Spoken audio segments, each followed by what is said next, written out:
Yung pagkain namin is may kakaibang panlasa. Kasi may pagmamahal yon, hindi siya basta niluluto lang ng basta-basta lang. Iba ang lasa ng galit ka kumpara sa talagang mahal mo yung ginagawa mo.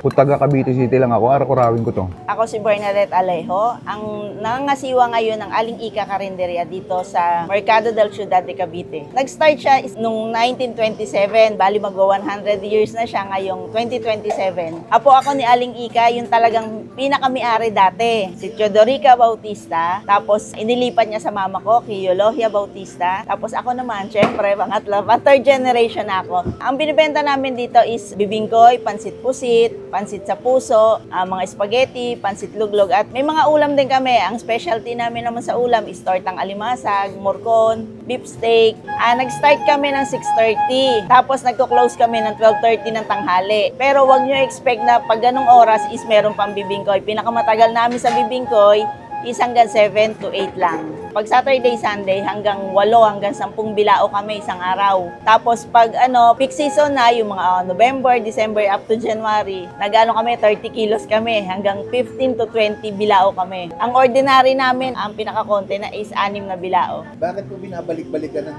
Aling Ika's Karinderya? Sa totoo lang, hindi ko alam ang sagot. Kasi hanggang ngayon, hindi rin namin alam. Pero ang sabi nila, kasi yung pagkain namin is may kakaibang panlasa. Kasi sa totoo lang, ang tip para masarap yung pagkain namin, kasi may pagmamahal yon, hindi siya basta niluluto lang ng basta-basta lang. Kumbaga, meron nga kasi kumpleto sa Ricardo, pero hindi mo gusto yung ginagawa mo. Kahit anong lasa nun, hindi lalabas. Di kagaya sa amin talaga. Experience namin, iba ang lasa ng galit ka kumpara sa talagang mahal mo yung ginagawa mo. Yung bibingkoy namin is kaya siya tinawag na ganun is inspired siya ng tikoy tsaka ng bibingka. Ang luto niya is bibingka, may uling sa ibabaw, may uling sa ilalim. Tapos di ba ang tikoy is sticky, kaya siya, ang bibingkoy namin ganun din.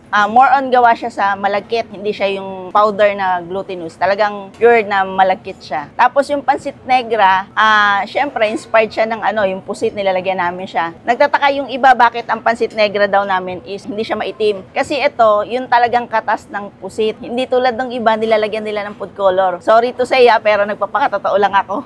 At ayun mga kabangers, napabalik tayo dito kay Aling Ika Karinderya dito sa Cavite City. Dito lang to sa may sa loob ng palengke. Titikman ulit natin yung kanilang bibingkoy. Binabalik-balikan dito. Ayun.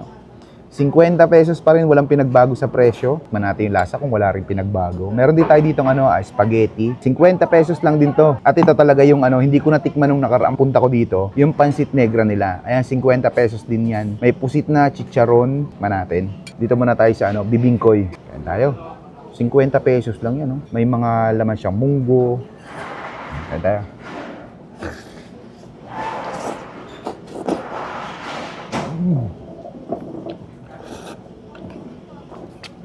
Kaya pa rin. Kasi ang lasa mo yung munggo. Tapos yung ito, yung parang sa bilo-bilo. So lang nilalagay na pampatamis. Yung munggo, matamis na siya. Yung nagpapatamis sa kanya. Grabe itong bibingkoy na to. Hindi talaga nakakasawa, kaya talagang laging ubos sa kanila to. May parang sago-sago rin siya.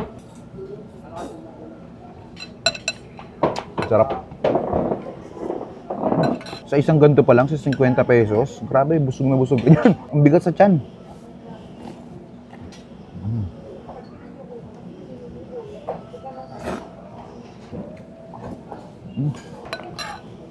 Solid yung lasa, panalo. Kung taga Cavite City lang ako, araw-arawin ko to. Sarap. Bibingkoy lang, solve ka na. Titikman din natin yung isa sa binabalik-balikan dito, pansit negra. Ngayon. Lagyan natin ang kalamansi. Lagyan muna natin. Ayan, may na rin siya, may kasama na rin siyang pusit talaga. Tsaka ang ginagamit dito, pampaitim, yung talagang tinta mismo ng pusit. Hindi food color, kaya umiitim. Natural na natural. Ba natin?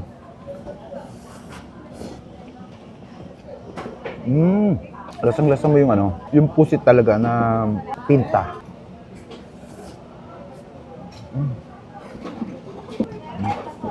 Sorry.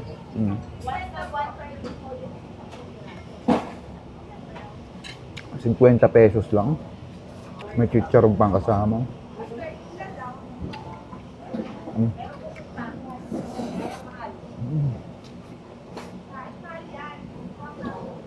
Grabe, sarap.